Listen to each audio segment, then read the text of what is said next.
Everyone, welcome to back my channel. जर तुम्ही नवीन असाल आणि माझा जर व्हिडिओ पाहत असाल ना तर आधी चॅनलला सबस्क्राइब करा, जेणेकरून तुम्हाला माझ्या प्रत्येक व्हिडिओचं जे आहे नोटिफिकेशन तुमच्यापर्यंत पोहोचेल। मी माझ्या चॅनलवरती रोज माझं डेली व्लॉग किंवा माझं ट्रॅव्हलिंग असेल किंवा मग अदर थिंग्स असतील ज्या की किचनशी रिलेटेड, आपल्या हाऊसशी रिलेटेड असतील, ते माझं डेलीचं रूटीन असेल, काही टिप्स असतील त्या मी रोज शेअर करत असते। चला तर मग आता आधी माझ्या चॅनलला सबस्क्राइब करा। आणि इथे ना काल रात्री मी डाळ तांदूळ जे काही आहे ते सर्व काही भिजवलं होतं, कारण मला दुसऱ्या दिवशी बनवायची होती इडली। आणि दुसऱ्या दिवशी सकाळी उठले आणि मग मला जे काही होतं रात्री भिजवलेलं ते मिक्सरमधनं काढायचं होतं। फ्रेश झाले आणि लवकर किचनमध्ये गेले, सर्व काही मिक्सरमधनं काढून घेतलं। इडली बनवण्यासाठी ना मी प्रमाणामध्ये घेत असते, त्यामध्ये मी 3 वाटी तांदूळ घेते, 1 वाटी उडदाची डाळ घेते, अर्धी वाटी मुगाची डाळ घेते आणि ज्या कडू मेथ्या असतात ना, मेथी दाणे, त्या 2 किंवा 3 चमचे घेत असते। तर तुम्हाला वाटत असेल की त्या कडू लागतात, तर नाही, जेव्हा त्या मुरतात ना, म्हणजे पाण्यामध्ये जेव्हा त्या भिजतात तेव्हा त्याचा जो कडूपणा असतो तो पूर्णपणे निघून जातो। आणि मेथ्या आपल्या शरीरासाठी खूप आवश्यक असा घटक आहे, जो की आपण कधी ना कधी कंझ्युम केला पाहिजे। सो मग कोणत्या ना कोणत्या वेमध्ये आपण ते खाल्लं पाहिजे। तर मग मी इडलीमध्ये टाकते आणि त्याची चव पण आहे ना खायला खूप छान लागते, जरा वेगळी टेस्ट येते। आणि इथे ना आईला आणि पप्पांना इडली आवडत नाही, तर मग म्हटलं की दोघांसाठीच कुठे इडली बनवायची, माझ्यासाठी आणि त्रिशासाठी किंवा मग त्रिशाच्या पप्पांसाठी। तर मग म्हटलं चला सगळ्यांसाठी डोसेच बनवूया। मग इडलीचा प्लॅन कॅन्सल केला आणि इथे बनवले होते मी डोसे, एकदम क्रिस्पी कडक असे डोसे बनवले होते। त्या बॅटरमध्ये ना मी कांदा, टोमॅटो, कांद्याची पात सर्व काही एकदम बारीक चॉप करून टाकलं होतं आणि त्याचे असे उत्तप्पा टाईपमध्ये छान छान छोटे छोटे असे डोसे बनवले। ते सर्वांना खूप आवडले आणि त्याच्यासोबत ना चटणी बनवली होती, त्याच्यामध्ये मी शेंगदाणे, खोबरं, परत काजू टाकले होते भरपूर प्रमाणामध्ये। काजूने ना टेस्ट जरा छान येते चटणीला आणि चटणी खूप छान लागते। नंतर त्याला असा तडका दिला आणि छान सर्वांचा जो ब्रेकफास्ट आहे तो एकदम छानपणे सुरळीत तसा झाला होता।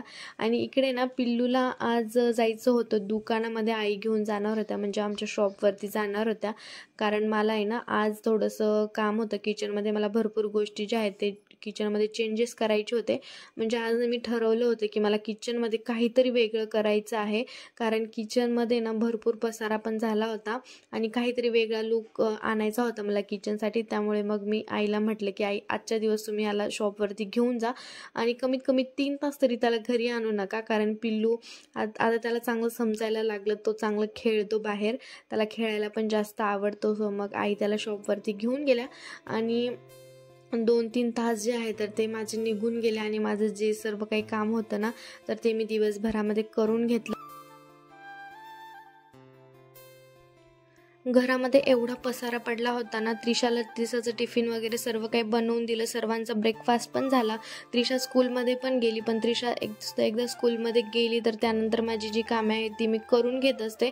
पण आज पिल्लू जरा जास्तच परेशान करायला लागलं होतं, त्यामुळे कामे जी आहेत ती राहून गेली होती। आणि इथे आईला आणि पिल्लूला मी शॉपवरती सोडायला गेले होते, त्या दोघांना सोडून आल्यानंतर जे काही कामं होते ना ते सर्व आधी क्लिनिंग करून घेतलं, कारण मी तुम्हाला सांगितलं की मला आज काहीतरी चेंजेस करायचे होते किचनमध्ये। पण टेन्शन होतं की कारण सकाळचं जे ब्रेकफास्ट होता तो झाला होता आणि दुपारचं जे जेवण होतं ना त्याचा पण स्वयंपाक बनवायचा होता, कारण दुपारचं जेवणाचा स्वयंपाक जरा वेगळा होता। आजचं रुटीन थोडं वेगळंच चालत गेलेलं होतं, कारण सकाळी ब्रेकफास्टमध्ये बनवले होते डोसे आणि दुपारचा स्वयंपाक जो आहे तो राहिला होता। रेग्युलरली काय होतं की सकाळीच मी सर्व स्वयंपाक जो आहे ना तो बनवून घेत असते, पण आज मला ना दुपारचा स्वयंपाक करत करत किचनमध्ये ना थोडेसे चेंजेस करायचे होते। त्यामुळेच पिल्लूला जे आहे मी आईला सांगितलं होते की तुम्ही शॉपवर घेऊन जा, मला थोडंसं काम आहे ते मी आज करून घेते।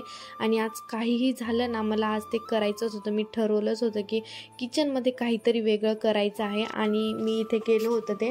आज ना मी किचनमध्ये ना 2 प्लांट्स लावले होते, माझ्याकडे मनी प्लांटचा वेल आहे, त्यातलं छोटीशी एक नवीन ब्रांच आली होती ती तोडली आणि माझ्याकडे एक छोटासा काचेचा ग्लास पण होता, तर त्याच्यामध्ये मी त्याला लावलं आणि किचनच्या एका कोपऱ्यामध्ये छोटंसं ठेवलं होतं असं। तर इतकं सुंदर लुक लूक आला होता ना किचनला, म्हणजे किचनमध्ये काहीतरी असं वेगळं झालं ना तर आपल्याला पण थांबायला तिथं छान वाटतं, काम करण्यात पण आपलं मन रमतं आणि आपलं किचन छान असावं हे प्रत्येक गृहिणीचं स्वप्नच असतं. म्हणजे किचनमध्ये प्रत्येक गोष्ट चांगली जिथल्या तिथे असली पाहिजे. आपल्याला जे हवं आहे ना ते लगेच भेटलं किंवा सर्व काही एकदम क्लिनिंग स्वच्छ असलं ना तर मनाला पण शांत वाटतं, किचन पण प्रसन्न वाटतं आणि सर्व काही छान दिसतं. आणि किचन जर दिसायला छान असलं ना आणि आपल्याला जर कोणी म्हणलं ना की वाव हिचं किचन खूप छान आहे तर मनाला पण खूप शांती भेटते. पण दुसऱ्याने म्हणण्यापेक्षा जर आपल्यालाच घरामध्ये किचनमध्ये जर प्रसन्न वातावरण दिसलं ना तर कामही करायला काहीच वाटत नाही.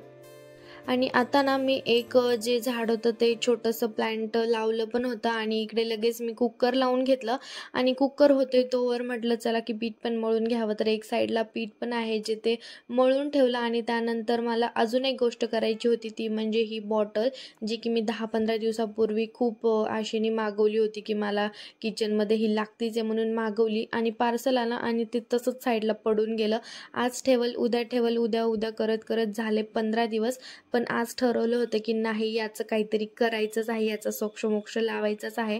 म्हणून आज जे आहे ती बॉटल काढली, छान अशी स्वच्छ धुवून ठेवली आणि हिला पण मला छान असं डेकोरेट करून ठेवायचं होतं की म्हणजे छान वाटतं की आपली ही तेल ऑइलची बॉटल आहे आणि एक छान अशी कोपऱ्यामध्ये छान ठेवलेली आहे, छान दिसतीये. आणि मग असंच काहीतरी वेगळं करायचं होतं किचनमध्ये जेणेकरून मला पण स्वयंपाक करायला छान वाटावं. आणि इकडे ना मला करायची होती शेवग्याची भाजी जी की मी काल रात्रीच शेवगा ज्या आहेत शेंगा त्या रात्रीच स्वच्छ अशा क्लीन करून ठेवल्या होत्या कट वगैरे करून.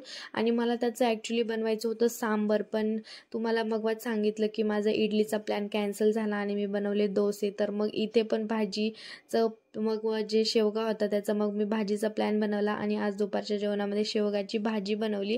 आणि शेवगाची भाजीने मी डायरेक्ट कांदा टोमॅटो आलं लसूण वगैरे बारीक बारीक चॉप करून कट करून त्याला फोडणी दिली, त्यामध्ये शेवगा टाकला आणि आपल्याकडे जेवढे अवेलेबल मसाले असतात ते थोडे थोडे टाकले आणि छान अशी भाजी बनवली होती. आणि ऑइल जरा कमीच यूज केलं होतं कारण सध्या ऑइलकडे माझं खूप लक्ष आहे. म्हणजे जेवढं कमीत कमी ऑइल वापरता येईल ना तेवढं कमीत कमी ऑइल वापरण्याचा प्रयत्न करते. आणि इथे तुम्ही चपाती पण पाहू शकता, मी फक्त विदाऊट तेलाची चपाती बनवते, जसं आपण फुलके बनवताना त्याच टाईपमध्ये, फक्त फुलक्यांचा आकार छोटा असतो आणि मी इथे डायरेक्ट चपाती आहे ती डायरेक्ट लाटून घेत असते आणि डायरेक्ट भाजून घेते फुलक्यांसारखी. म्हणजे तिथे पण थोडंसं तेल आहे ते पूर्ण स्किप केलेलं आहे चपातीमधून.